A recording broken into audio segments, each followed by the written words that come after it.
5 থেকে 5,500 বছর আগে যে মহাভারতের যুদ্ধ হয়েছিল, সেই মহাভারতের যুদ্ধে আমরা অনেক বড় বড় ব্যক্তিত্বকে চিনি। তার মধ্যে যেমন পিতামহ ভীষ্ম, গুরু দ্রোণ, অঙ্গরাজ কর্ণ, অর্জুন, আমরা আরো অনেক বড় বড় ব্যক্তিত্বকে চিনি। কিন্তু আমরা কি জানি যে এই মহাভারতের যুদ্ধে বিশাল বড় ভূমিকা পালন করেছিল একজন ব্যক্তি, তার নাম হচ্ছে বারবারিক।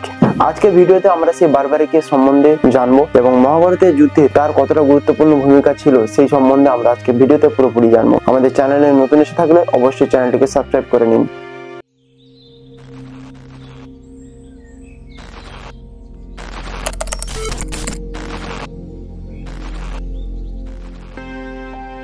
বারবারিক ছিলেন মহাবলী ভীমের নাতি ঘটোৎকচের পুত্র। ঘটোৎকচ ছিলেন ভীম ও হিড়িম্বার পুত্র। ছোটবেলায় বারবারিক ছিলেন অত্যন্ত সাহসী একজন যোদ্ধা। সে তার মায়ের কাছ থেকে যুদ্ধবিদ্যা শিখেছিলেন। তার কঠোর তপস্যার জন্য দেবতারা তাকে 3টে অদম্য তীর দিয়েছিলেন, তাই তাকে 3 তীরের বাহক বলা হয়। বারবারিক যখন জানতে পেরেছিলেন যে পাণ্ডব এবং কৌরবদের মধ্যে যুদ্ধ অনিবার্য, তখন তিনি মহাভারতের যুদ্ধে সাক্ষী হতে চেয়েছিলেন। তিনি তার মাকে প্রতিশ্রুতি দিয়েছিলেন যে তাকে যদি মহাভারতের যুদ্ধে অংশ নিতে হয় তাহলে তিনি সেই দলের পক্ষে অংশ নেবেন যে দল দুর্বল। কুরুক্ষেত্রে যুদ্ধ শুরু হওয়ার আগে ভগবান শ্রীকৃষ্ণ সমস্ত যোদ্ধাদের জিজ্ঞেস করেছিলেন যে এই মহাভারতের যুদ্ধ শেষ করতে কতদিন টাইম লাগবে। পিতামহ ভীষ্ম উত্তর দিয়েছিলেন তার এই যুদ্ধ শেষ করতে 20 দিন সময় লাগবে, এবং গুরু দ্রোণ তিনি উত্তর দিয়েছিলেন তার এই যুদ্ধ শেষ করতে 25 দিন সময় লাগবে। এবং পরে যখন অঙ্গরাজ কর্ণকে জিজ্ঞাসা করা হয়েছিল, অঙ্গরাজ কর্ণ উত্তর দিয়েছিলেন তার এই যুদ্ধ শেষ করতে 24 দিন সময় লাগবে। অবশেষে যখন অর্জুনকে জিজ্ঞেস করা হয়েছিল তখন তিনি বলেছিলেন তার এই যুদ্ধ শেষ করতে 28 দিন সময় লাগবে। এবং সেখানে সেই মুহূর্তে ঘটোৎকচ পুত্র বারবারিক তিনি উপস্থিত ছিলেন।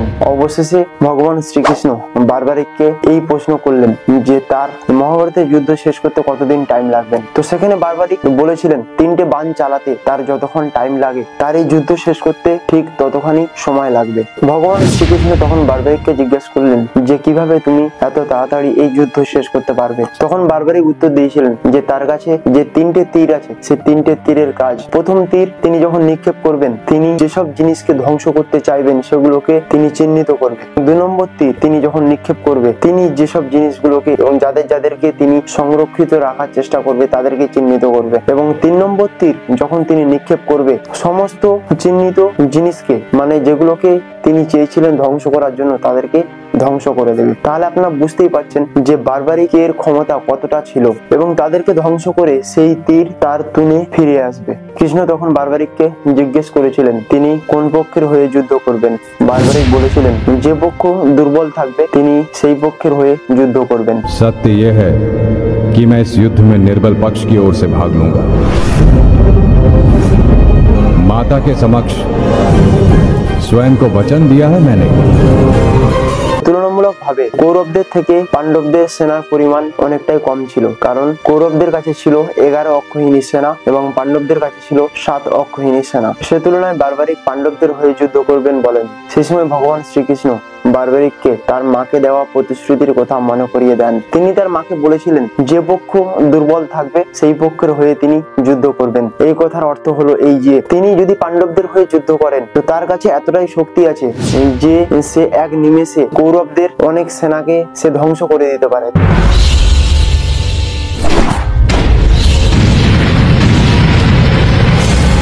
जब कौरवों का विनाश प्रारंभ होगा তখন কিন্তু কৌরবরা পাণ্ডবদের থেকে আরো দুর্বল হয়ে পড়বে, এবং তার শর্ত অনুযায়ী তার মাকে দেওয়া প্রতিশ্রুতি অনুযায়ী তিনি তখন কিন্তু পক্ষ পরিবর্তন করতে বাধ্য হবেন, কারণ কৌরবরা তখন পাণ্ডবদের তুলনায় আরো দুর্বল হয়ে পড়বে। এদিকে বারবারিক তার মাকে প্রতিশ্রুতি দিয়েছিল যে পক্ষ দুর্বল থাকবে সেই পক্ষের হয়ে তিনি যুদ্ধ করবেন। তাই ভগবান শ্রীকৃষ্ণ তখন বলেন যে 2 পক্ষেরই ক্ষতি হবে। এই মহাভারতের যুদ্ধে বারবারিক যদি অংশ নেয় তখন কোনো পক্ষেরই জয়লাভ হবে না, জয়লাভ হবে শুধু তারই। এই যুদ্ধে সবাই মারা যাবে কিন্তু বারবারিক একাই বেঁচে থাকবে। তখন ভগবান শ্রীকৃষ্ণ বারবারিককে বলেন যে তিনি এই মহাভারতের যুদ্ধে অংশ নিতে পারবেন না। তখন বারবারিক ভগবান শ্রীকৃষ্ণকে বলেন যে প্রভু আমি এই যুদ্ধের সাক্ষী হয়ে থাকতে চাই, আমি এই যুদ্ধে অংশ নিতে চাই। তখন ভগবান শ্রীকৃষ্ণ বারবারিককে নিজের মস্তক বলিদান হিসেবে চেয়ে বসেন। এবার আপনাদের মধ্যে একটা প্রশ্ন আসতেই পারে যে ভগবান শ্রীকৃষ্ণ কেন হঠাৎ বারবারিকের মাথা বলিদান হিসেবে চেয়ে বসলেন। এটা জানতে হলে আমাদেরকে ফিরে যেতে হবে একটু পেছনে, কারণ এই বারবারিক কে ছিলেন, এই বারবারিকের পুনর্জন্মে কি ঘটনা ঘটেছিল যার জন্য ভগবান শ্রীকৃষ্ণ এই দাপর যুগে মহাভারতের যুদ্ধের আগে তার মস্তক বলি হিসেবে চেয়েছিলেন। তো চলুন আমরা আগে সেটা জেনে আসি। এই মহাভারতের যুদ্ধ শুরু হওয়ার আগে ভগবান শ্রীকৃষ্ণ বলেছিলেন যে এই যুদ্ধ শুরু হওয়ার আগে এই যুদ্ধভূমিতে একজন সাহসী ক্ষত্রিয়ের মাথা বলি দিতে হবে। ভগবান শ্রীকৃষ্ণ সাহসী ক্ষত্রিয় বলতে একমাত্র তিনি বারবারিককেই দেখেছিলেন, যে তার মতো সাহস আর কারোর ছিল না, তাই তিনি বারবারিকের মাথা বলি হিসেবে চেয়েছিলেন। কিন্তু শুধু এটাই একমাত্র কারণ নয় যে যুদ্ধক্ষেত্রকে পবিত্র করার জন্য তার মাথা বলি হিসেবে চেয়েছিল, তারও একটা ইতিহাস আছে বারবারিকের পুনর্জন্মের। বারবারিক পূর্বজন্মে একজন যক্ষ ছিলেন। একবার ব্রহ্মা এবং অন্যান্য দেবতারা মিলে বৈকুণ্ঠে ভগবান বিষ্ণুর কাছে আসেন যে পৃথিবীতে অশুভ শক্তি এবং দুষ্ট লোকেদের অত্যাচার পরপর বেড়েই যাচ্ছে, সেগুলো আর সহ্য করা যাচ্ছে না। তখন ভগবান বিষ্ণুকে তারা অনুরোধ করেন যে কিছু করার জন্য। তখন ভগবান বিষ্ণু উত্তরে বলেন তার পৃথিবীতে অবতীর্ণ হওয়ার সময় চলে এসেছে, সে পৃথিবীতে আর কিছু সময়ের পরে সে অবতীর্ণ হবে এবং দুষ্ট লোকেদের তিনি বধ করবেন। তখন যক্ষ সেখানে বলেছিলেন যে পৃথিবীতে যত অশুভ শক্তি এবং দুষ্ট লোকেরা আছে তাদেরকে বধ তিনি এক নিমেষেই করতে পারেন। সেখানে ভগবান বিষ্ণুর অবতার নিয়ে পৃথিবীতে যাওয়ার কি দরকার?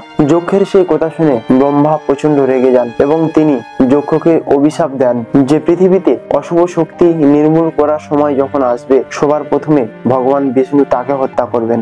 সেই যক্ষ পরবর্তী জন্মে বারবারিক হয়ে জন্মগ্রহণ করেন। ব্রহ্মার সেই অভিশাপ স্বরূপ ভগবান শ্রীকৃষ্ণ তার মস্তক বলিদান হিসেবে চেয়েছিলেন এই মহাভারতের যুদ্ধ শুরু হওয়ার আগে। এবং এই মহাভারতের যুদ্ধ শুরু হওয়ার আগে ভগবান শ্রীকৃষ্ণ যখন বারবারিকের মস্তক বলিদান হিসেবে চেয়েছিলেন তখন বারবারিক নিজে তার ইচ্ছা প্রকাশ করেছিলেন যে প্রভু আমি এই মহাভারতের যুদ্ধের সাক্ষী হতে চাই। তখন ভগবান শ্রীকৃষ্ণ তাকে বলেছিলেন তুমি যে তোমার নিজের মস্তক দান করবে, তোমার এই মস্তক সমস্ত মহাভারতের যুদ্ধকে দেখবে এবং তুমি এই মহাভারতের যুদ্ধের সাক্ষী হয়ে থেকে যাবে। তখন বারবারিক নিজের মস্তক বলিদান হিসেবে শ্রীকৃষ্ণের চরণে দেন এবং ভগবান শ্রীকৃষ্ণ কুরুক্ষেত্রের মাঠের পাশে এক পাহাড়ের উপরে বারবারিকের মস্তক রেখেছিলেন এবং সমস্ত মহাভারতের যুদ্ধটাই বারবারিকের মস্তক দেখেছিলেন।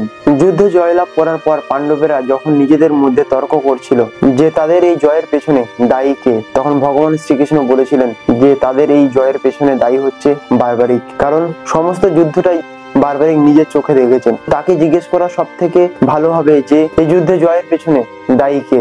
যখন বারবারিকের কাছে পঞ্চপাণ্ডব গিয়ে জিজ্ঞেস করলো তখন বারবারিক বলেছিলেন এই যুদ্ধে জয়ী হওয়ার পেছনে দায়ী একমাত্র ভগবান শ্রীকৃষ্ণ এবং কৌরবদের হারের পেছনে দায়ী হচ্ছে ভগবান শ্রীকৃষ্ণ, কারণ তিনি যুদ্ধক্ষেত্রে আর কাউকে দেখেননি, কারণ তিনি এই যুদ্ধে ভগবান শ্রীকৃষ্ণকেই দেখেছিলেন যে তিনি তীর চালাচ্ছেন, তিনি নিজের বুকে তীর সহ্য করছেন। একথা শুনে পাণ্ডবেরা বুঝতে পেরেছিলেন যে প্রকৃতপক্ষে নারায়ণী পৃথিবী থেকে অধর্মকে নির্মূল করেছেন, তারা কেবলমাত্র যন্ত্র। এবং এই মহাভারতের যুদ্ধ শেষ হওয়ার পরে বারবারিকের মস্তক তার দেহের সাথে আবার মিলিত হয়েছিল, কিন্তু তিনি শান্তি বজায় রাখার জন্য তিনি সেই স্থান ত্যাগ করেছিলেন। এবং এই বারবারিকের অন্য নাম হচ্ছে ঈশ্বর কামরূনাগ। হিমাচল প্রদেশের জেলা মন্ডিতে তাকে প্রধান দেবতা হিসেবে পূজা করা হয়। মন্ডি জেলা সুন্দরনগরে কামরু পাহাড়ে একটি পুকুর এবং একটি মন্দির অবস্থিত। তার মস্তক রাজস্থানের শিকার জেলার খাটু গ্রামে অবস্থিত একটি পাহাড়ের উপর থেকে কুরুক্ষেত্রের সমস্ত যুদ্ধটা দেখেছিলেন। সেই জায়গাটাকে আজ আমরা খাটু শ্যামের মন্দির নামে জানি। বারবারিককে শ্যামরূপে পূজা করা হয়। ভগবান শ্রীকৃষ্ণের অবতারের সর্বোচ্চ ব্যক্তিত্ব তিনি নন, কিন্তু তিনি ভগবান শ্রীকৃষ্ণের একজন মহান ভক্ত হিসেবে পরিচিত লাভ করেন। আর যেহেতু শ্রীকৃষ্ণের ভক্তের মহিমা শ্রীকৃষ্ণের থেকেও বেশি, তাই তাকে খাটু শ্যাম নামে পূজা করা হয়। তো আজকের ভিডিও দেখে আপনারা যদি কিছু জানতে পারেন, যদি কিছু শিখতে পারেন, তাহলে অবশ্যই আমাদের চ্যানেলটিকে সাবস্ক্রাইব করে আমাদের পাশে থাকবেন এবং পরবর্তী এপিসোডে আসবো আবার একটা নতুন বিষয় নিয়ে। চলুন, ভালো থাকবেন।